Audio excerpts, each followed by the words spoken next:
The sun dipped behind the New York skyline, painting the sky with shades of orange and pink. On the bustling sidewalks of Manhattan among hurried professionals and curious tourists sat a young girl with a canvas, her brush dancing across the fabric in delicate strokes. Her name was Emily Carter, a 16-year-old girl with a gift and artist's soul trapped in a body that had betrayed her. Leukemia. That single word had turned her life upside down, pulling her away from school, her friends, and the vibrant world she had once taken for granted. Hospitals had become her second home, the beeping machines her unwanted lullaby. Her mother, Rachel, had fought fiercely for her daughter, but the medical bills were mounting and insurance wasn't covering everything. The doctors had recommended a new round of chemotherapy, one that could give Emily a fighting chance. But the cost? Astronomical. So Emily had done what she did best. She painted. With her weakened hands, she poured her heart onto the canvas, creating stunning portraits, dreamy landscapes, and abstract masterpieces full of emotion. And today, she sat on the sidewalk near Central Park, hoping to sell enough paintings to make a dent in the overwhelming expenses. Her mother stood beside her, watching with a mix of pride and pain. People walked past, some glancing at the paintings, others too busy with their own lives. A few stopped, admiring the pieces, offering kind words, but sales were slow. "Don't give up, sweetheart," Rachel whispered, placing a comforting hand on Emily's shoulder. Emily forced a smile. "I won't, Mom." Just then, a man in a navy blue suit stopped in front of her display. He was tall, with graying hair and an air of authority. He picked up a painting, a stunning depiction of a lone tree standing strong against a stormy sky. "This is beautiful," he said, his voice deep and smooth. "Thank you," Emily replied, hoping he would buy it. "How much?" the man asked, reaching for his wallet. Emily hesitated.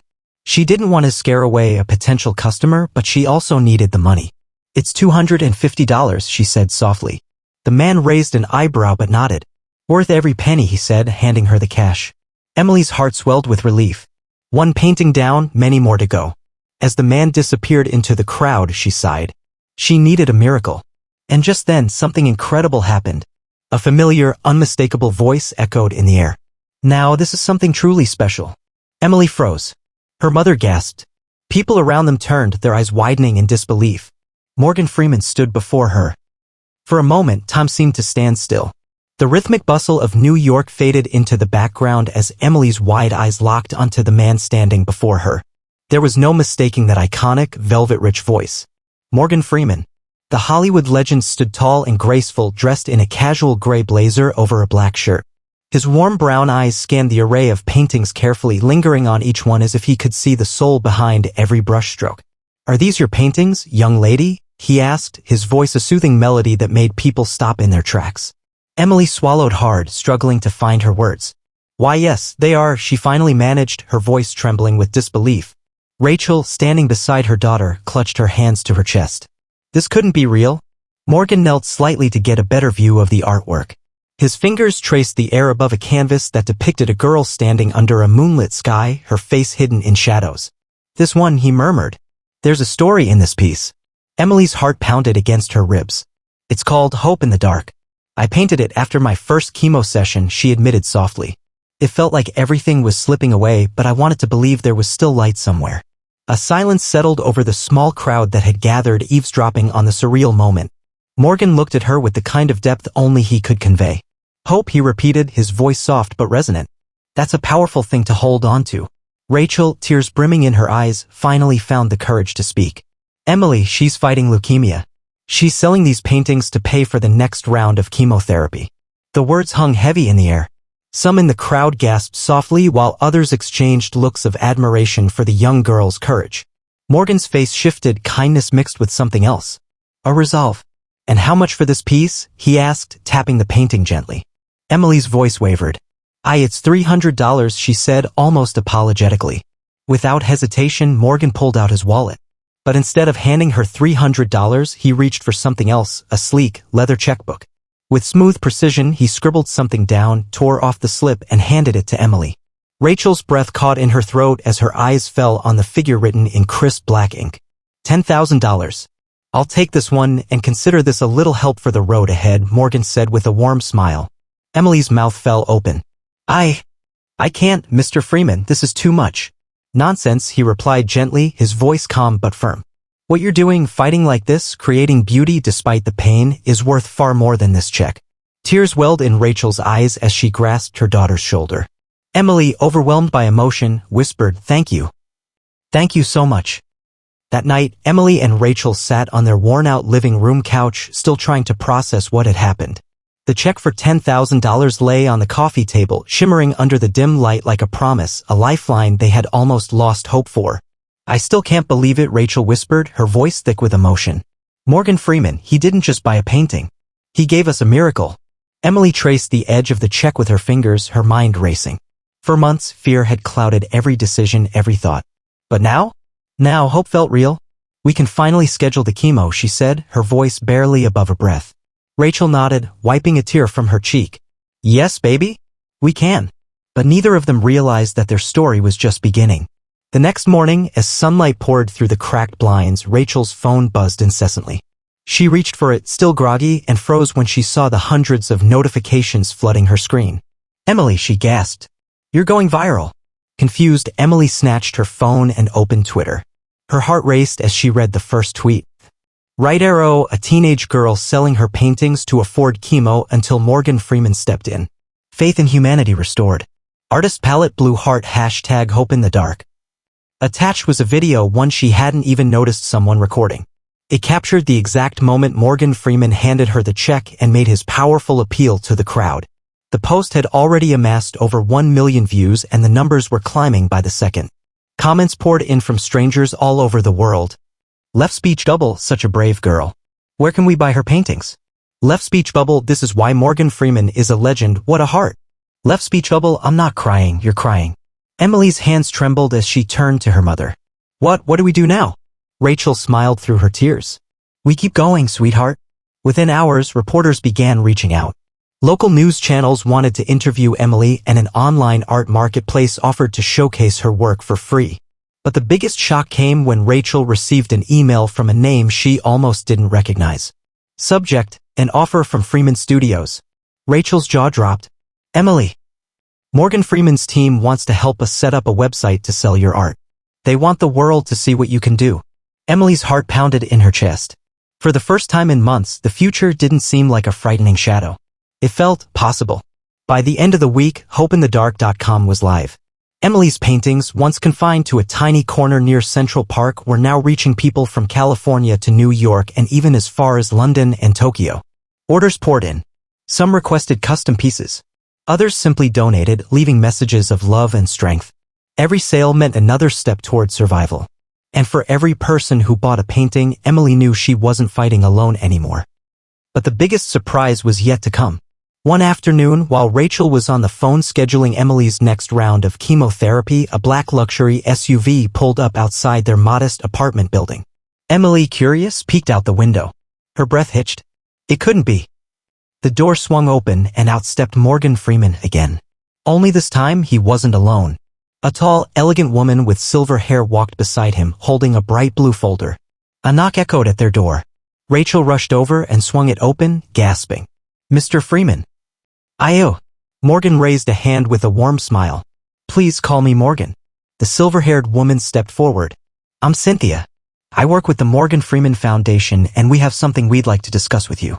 Rachel ushered them inside, still in shock. Emily sat frozen on the couch, eyes wide as Morgan Freeman himself took the seat across from her. "We've been moved by your strength, Emily," he began softly. "And it's clear you have a gift. Not just for painting, but for inspiring others. So, my team and I want to do something more than just buy your artwork." Cynthia placed the blue folder in front of them. "We'd like to offer you a full scholarship to any art school of your choice once you recover. And we'd also like to cover the remaining costs of your chemotherapy." The words hung in the air like a dream, too perfect, too surreal to be real. Emily's lips trembled. You want to pay for my treatment?" Morgan nodded. "Yes. And beyond that, we want to help you continue your journey as an artist. Your story is powerful. And the world deserves to see more of your work." Rachel broke down in sobs, covering her face with her hands. Emily's eyes flooded with tears as she whispered, "I don't know how to thank you." Morgan's smile was gentle, his voice like a soothing balm. "You've already done it, child. You remind us all that even in the hardest times, there's still beauty and there's still hope." At that moment, Emily knew her life had changed forever. The days that followed felt like a whirlwind, a beautiful, dizzying blur of hope, gratitude, and new beginnings. With the Morgan Freeman Foundation covering the cost of Emily's chemotherapy, the weight that had pressed on Rachel's shoulders for months finally lifted. At the hospital, the nurses who had once seen Emily arrive pale and fragile now greeted her with warm smiles and a new kind of hope. She wasn't just another patient anymore, she was a fighter with the world behind her. During one of her treatments, Emily sketched quietly in her journal, lost in thought. Each stroke of her pencil felt lighter, freer. She wasn't painting out of desperation anymore, she was creating because she wanted to tell her story. And now she had the chance to tell it to the world. Her website, hopeinthedark.com, became a sensation. Orders poured in faster than she could paint. Families affected by cancer sent letters of encouragement sharing their own battles. Some even requested custom pieces, portraits of loved ones lost, or artwork that captured the emotions they struggled to express. One day, as Emily carefully packaged a commissioned painting of a sunset, Rachel handed her a stack of envelopes. "These came in the mail," she said, her voice thick with emotion. Emily's brow furrowed as she sifted through them. Most were letters from strangers who had seen her story online, but one envelope stood out. It was heavier, embossed with a gold seal. She carefully opened it and her breath hitched. "Dear Ms. Carter, your courage and creativity have touched countless lives. It is my honor to inform you that you have been selected to receive the Young Artist of Hope Award presented by the National Art Foundation. We would be delighted if you would join us at the gala in Los Angeles next month, where you will be recognized for your remarkable contributions. With admiration, Eleanor Marks, President, National Art Foundation." Rachel gasped, tears shimmering in her eyes. "Emily, this is huge.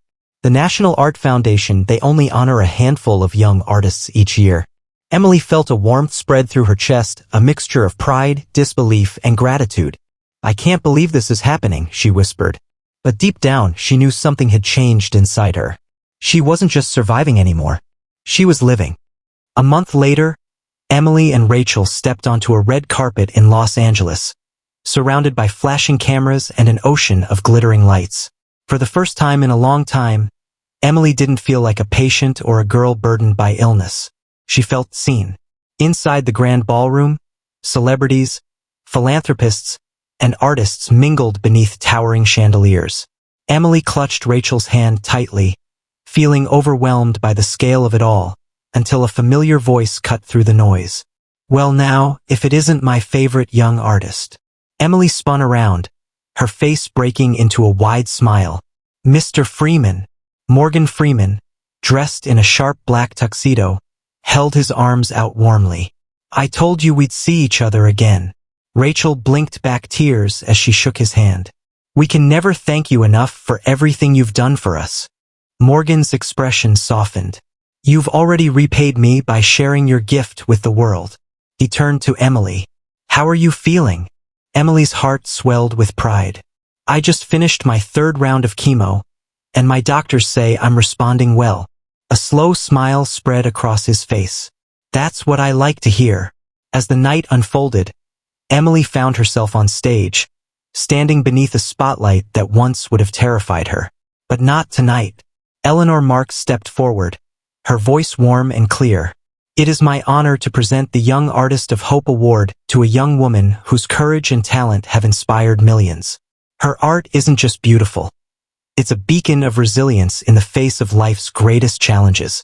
Ladies and gentlemen, please welcome Emily Carter." The audience erupted into applause as Emily walked toward the microphone. For a moment, the words caught in her throat. But then she thought of the hospital rooms, the late nights painting in quiet desperation, and the miracle that had brought her to this moment. "I started painting because it was the only way I knew how to hold on to hope," she began. "When I was diagnosed with leukemia, I thought my dreams were over. But every brushstroke was a reminder that even in the darkest times, there's still beauty. And thanks to a stranger's kindness, someone who saw me when I felt invisible, I learned that the world is full of people willing to stand beside you, even when things seem impossible." Her eyes found Morgan Freeman in the crowd. He gave her a small, encouraging nod. "So, if you're out there struggling, if you feel like your world is falling apart, don't give up. Your story isn't over. There's still light ahead." As she finished, the audience rose to their feet in a standing ovation. Tears streamed down Rachel's face, and even Morgan wiped discreetly at his eye. Emily had fought her battle with everything she had, and in doing so, she had changed her world and the lives of countless others. The night of the Young Artist of Hope Award felt like a turning point, but for Emily it was only the beginning. In the weeks that followed the gala, her story continued to spread across the world. More media outlets shared her journey, and the hashtag Hope in the Dark became a global symbol of resilience. Messages poured in from every corner of the globe, patients fighting their own battles, parents holding on to hope for their children, and artists inspired by Emily's courage. And while the world celebrated her, Emily remained focused on the fight that mattered most, her health. By spring, after months of grueling chemotherapy, the day they had been waiting for finally arrived. At the hospital, Rachel squeezed Emily's hand as their oncologist delivered the words they had dreamed of hearing. "Your leukemia is in remission, Emily." For the first time in what felt like forever, Emily exhaled a breath she didn't even realize she had been holding. Tears of joy spilled down her cheeks as Rachel wrapped her daughter in a tight embrace. "You did it," Rachel whispered. "You never gave up." Emily's heart swelled with gratitude, not just for her health, but for the people who had carried her through the darkest days. From her mother's unwavering love to the kindness of strangers and, of course, the day Morgan Freeman walked into her life. One morning, as sunlight streamed through their apartment window, Emily sat at her desk working on a new painting.